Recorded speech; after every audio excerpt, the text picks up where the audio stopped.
27 अगस्त 2022 को शाम के समय वैशाली बलसारा अपने पति से ये कहकर घर से निकली थी कि वो किसी दोस्त से मिलने जा रही है और उसे कुछ काम भी है, इसलिए वो थोड़ी देर में घर लौट आएगी।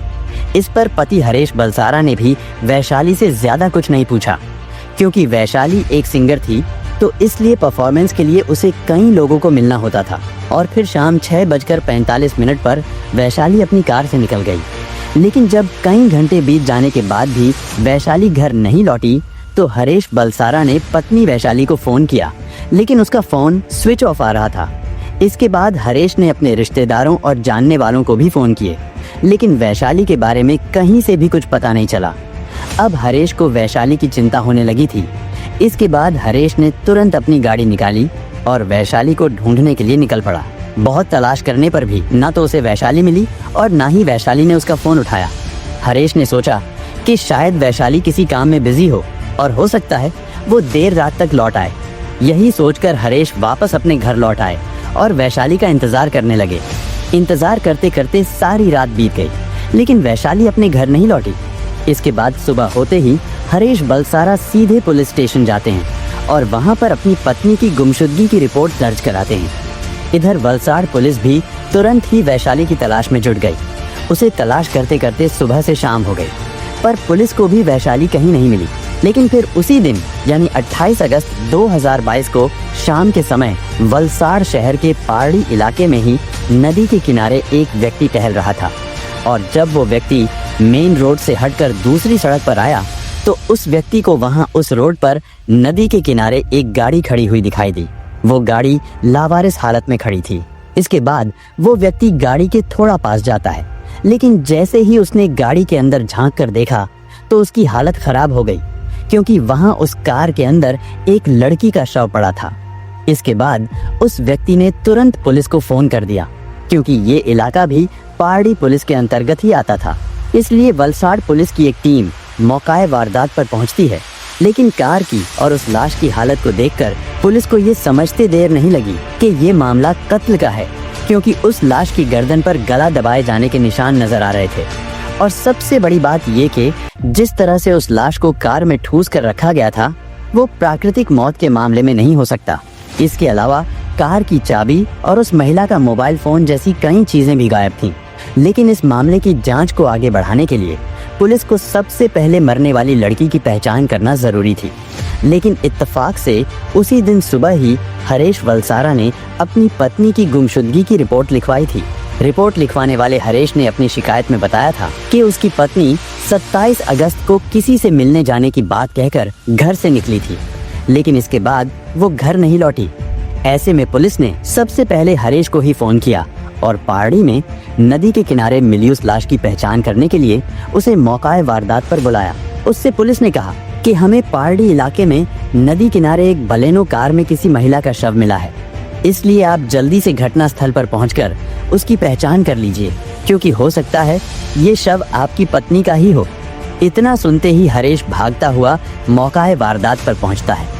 अपनी पत्नी की कार और उसकी लाश को देखते ही हरेश फूट फूट कर रोने लगा। और अब ये बात तो साफ हो गई थी कि मरने वाली लड़की कोई और नहीं बल्कि हरेश की पत्नी वैशाली बलसारा ही है।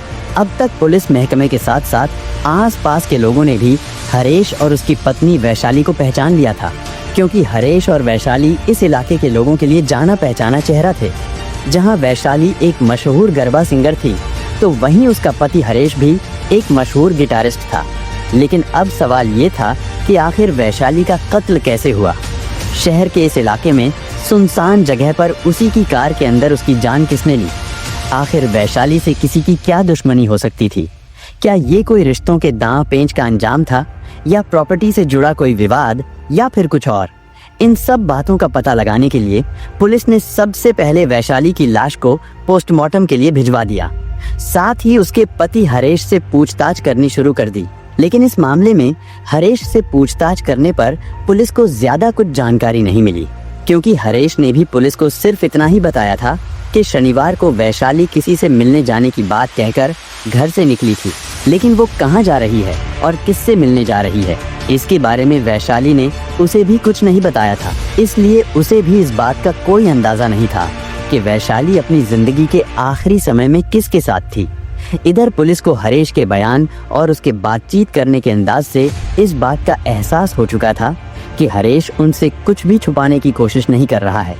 इसलिए शुरुआती पूछताछ के बाद ही वैशाली के पति हरेश को पुलिस ने क्लीन चिट दे दी, यानी अब हरेश शक के दायरे से बाहर हो चुका था। लेकिन ऐसे में पुलिस के सामने चुनौती ये थी कि आखिर वैशाली के कातिलों तक कैसे पहुंचा जाए। जांच को आगे बढ़ाने के लिए वलसाड़ पुलिस ने टेक्निकल सर्विलांस के साथ साथ 8 अलग अलग पुलिस टीमें बनाई, जिन्हें उनके हिस्से का काम सौंप दिया गया। पुलिस ने सबसे पहले वैशाली के मोबाइल फोन की कॉल डिटेल्स निकलवाई। साथ ही वैशाली के घर से लेकर मौकाए वारदात वाली जगह तक उस पूरे रूट के सीसीटीवी फुटेज को भी खंगालना शुरू किया गया और इस कोशिश में 2 सुराग भी पुलिस के हाथ लगे। पहला ये, पुलिस ने वैशाली की कॉल डिटेल में पाया कि वैशाली ने अपने घर से निकलने से पहले और निकलने के बाद भी किसी बबीता कौशिक नाम की महिला से बात की थी। और दूसरा ये कि मौकाए वारदात के आसपास के सीसीटीवी कैमरों में भी 27 अगस्त की शाम को बबीता कौशिक ही कई जगह पर नजर आई थी। ये दोनों चीजें एक दूसरे से बिल्कुल मेल खा रही थी। साथ ही पुलिस को ये भी पता चलता है कि बबीता कौशिक वैशाली की बहुत अच्छी दोस्त थी। इसके बाद पुलिस ने बिना देरी किए बबीता को पुलिस स्टेशन लाकर उससे पूछताछ करने का फैसला किया। लेकिन अब पुलिस के सामने प्रॉब्लम ये थी कि जो बबीता शक के घेरे में थी, दरअसल वो खुद 9 महीने की प्रेग्नेंट थी और वो किसी भी समय बच्चे को जन्म दे सकती थी। ऐसे में उससे सख्ती से पूछताछ करना बिल्कुल भी ठीक नहीं था, क्योंकि इससे बबीता के साथ साथ उसकी कोख में पल रहे बच्चे की जान को भी खतरा हो सकता था। लेकिन उससे पूछताछ करनी भी जरूरी थी। इसके लिए पुलिस ने एक मेडिकल ऑफिसर को बुलाकर उसकी मौजूदगी में बबीता से पूछताछ करनी शुरू की। हालांकि पुलिस को बबीता के खिलाफ मिले सबूतों के साथ साथ उसकी बॉडी लैंग्वेज को देखकर भी लग रहा था कि इस कत्ल में बबीता का कुछ ना कुछ हाथ तो जरूर है। लेकिन पुलिस के लिए सारी कड़ियों को जोड़ना अभी बाकी था और जैसे ही पुलिस ने बबीता से सवाल जवाब करने शुरू किए तो इस कत्ल में एक के बाद एक कई राज खुलते चले गए। पूछताछ के दौरान बबीता ने पहले तो 27 तारीख को शहर के पहाड़ी इलाके की ओर जाने की बात से साफ इनकार कर दिया था। लेकिन जब पुलिस ने अपने पास उसकी कई सीसीटीवी फुटेज होने की बात कही तो उसने ये स्वीकार कर लिया कि हाँ, वो शाम के समय पहाड़ी इलाके की ओर गई थी और वहाँ पर उसकी मुलाकात अपनी दोस्त वैशाली से भी हुई थी। इसके बाद पुलिस ने बबीता को परखने और उसे उसकी ही बातों में फंसाने के लिए एक और चाल चली। पुलिस ने उससे पूछा कि क्या उसने वैशाली को किसी और के साथ देखा था। इस पर बबीता ने तुरंत कहा कि हाँ, उस दिन वैशाली अपनी कार में 2 लोगों के साथ मौजूद थी। इसके बाद पुलिस ने जानबूझकर बबीता को एक ऐसे व्यक्ति की फोटो दिखाई जिसका इस मामले से दूर दूर तक कोई भी लेना देना नहीं था, क्योंकि बबीता तो पहले ही इस मामले से बचना चाहती थी। इसलिए बबीता ने उस अनजान व्यक्ति की फोटो को देखकर कहा कि हाँ, मैंने उस दिन वैशाली के साथ इस व्यक्ति को देखा था। और इससे साफ हो गया था कि बबीता अब भी झूठ बोल रही है। इसके बाद पुलिस ने बबीता का सच्चाई से सामना करवाया और उसे बताया कि इस तरह झूठ बोलकर वो खुद ही अपनी बातों में फंस चुकी है, क्योंकि जिस व्यक्ति को बबीता वैशाली के साथ देखने की बात कह रही थी वो व्यक्ति तो वैशाली को जानता तक नहीं था। इसके बाद थोड़ी कड़ाई से पूछताछ करने पर बबीता ने अपना जुर्म स्वीकार कर लिया। लेकिन 9 महीने की गर्भवती बबीता, जो अब किसी भी दिन अपने बच्चे को जन्म देने वाली थी, वो माँ बनने वाली थी।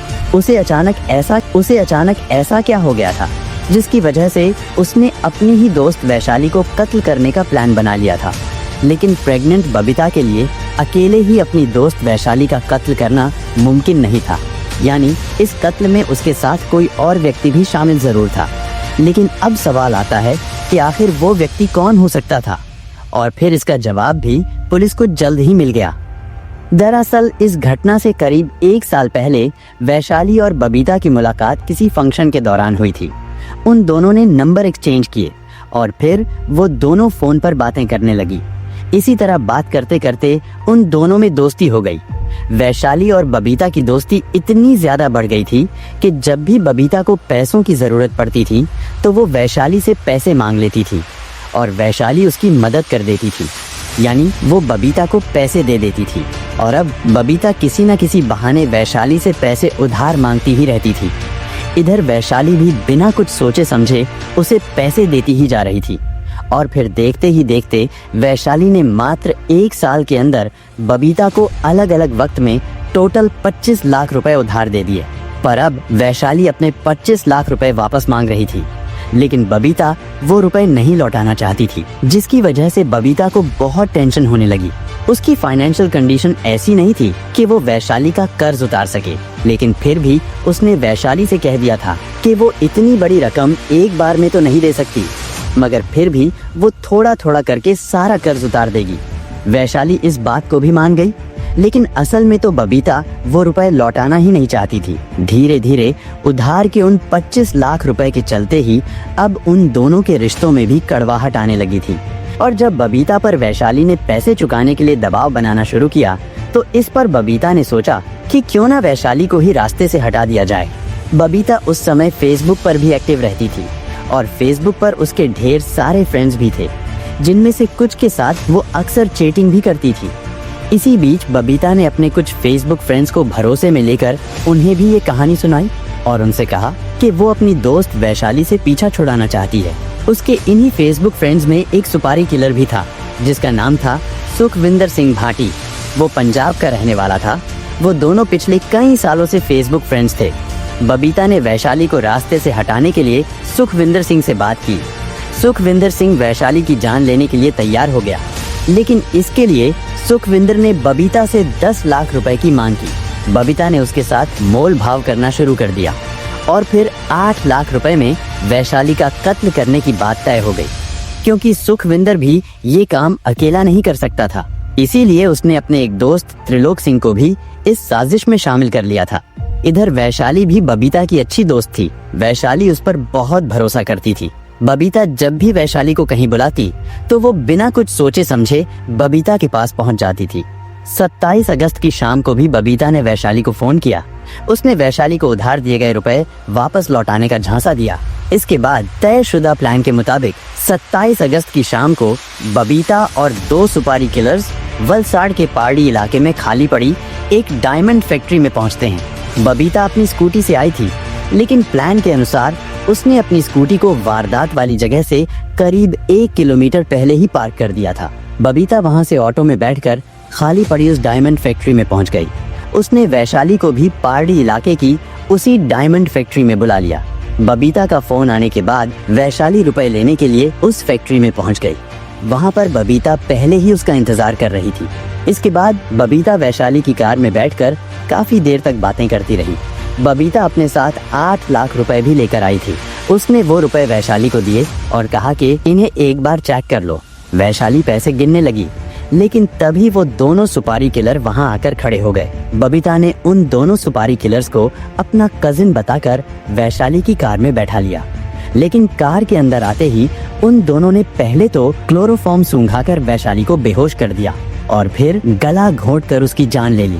इसके बाद उन्होंने लाश को उठाकर पीछे की सीट पर डाल दिया और फिर सबूत मिटाने के इरादे से वैशाली की कार में ही उसकी लाश को लेकर नदी के किनारे पहुंचे। वहां पर वो लोग कार और लाश को लावारिस हालत में छोड़कर फरार हो गए। बबीता अपने साथ 8 लाख रुपए लेकर आई थी और ये रुपए उसे वैशाली को देने थे, लेकिन वैशाली से पीछा छुड़ाने के लिए उसने वही 8 लाख रुपए सुपारी के तौर पर उन किराए के कातिलों को दे दिए थे। इस बयान के आधार पर पुलिस ने बबीता को अरेस्ट कर लिया था। साथ ही पुलिस ने पंजाब से एक सुपारी किलर सुखविंदर को भी अरेस्ट कर लिया था। लेकिन इस पूरी घटना में सबसे ज्यादा हैरान करने वाली बात ये थी कि वैशाली ने अपनी दोस्त बबीता को 25 लाख रुपए देने जैसी इतनी बड़ी बात अपने पति हरेश से भी छुपा रखी थी। यानी वैशाली ने अपने पति को कभी भी इस बात की भनक नहीं लगने दी कि उसने बबीता को इतनी बड़ी रकम उधार के तौर पर दे रखी है। उसका पति हरेश तो ये भी नहीं जानता था कि आखिर वैशाली के पास इतना पैसा कहां से आया था। और तो और वारदात वाले दिन भी जब बबीता ने वैशाली को फोन करके रुपए चुकाने के बहाने बुलाया था, तब भी वैशाली ने अपने पति को ये नहीं बताया था कि वो अपनी दोस्त बबीता से उधार में दिए गए 25 लाख रुपए वापस लेने जा रही है। और यही वजह थी कि वैशाली की गुमशुदगी की रिपोर्ट लिखवाते समय हरेश ने भी 25 लाख रुपए जैसी किसी बात का जिक्र नहीं किया था। अगर वैशाली के फोन की कॉल डिटेल्स में उसकी बबीता से आखिरी बार हुई बातचीत सामने नहीं आती और अगर उस दिन बबीता फैक्ट्री की तरफ जाते हुए सीसीटीवी कैमरा में कैद ना हुई होती तो शायद वैशाली का ये राज भी हमेशा हमेशा के लिए उसकी मौत के साथ ही दफन हो जाता। लेकिन एक गर्भवती महिला की इतनी भयानक साजिश और अपनी ही दोस्त के साथ गद्दारी की ये कहानी सुनकर पूरा गुजरात हैरत में पड़ गया था। पुलिस को भी इस बात का यकीन नहीं हो रहा था कि वैशाली की सबसे करीबी दोस्त बबीता ही उसकी कातिल निकलेगी।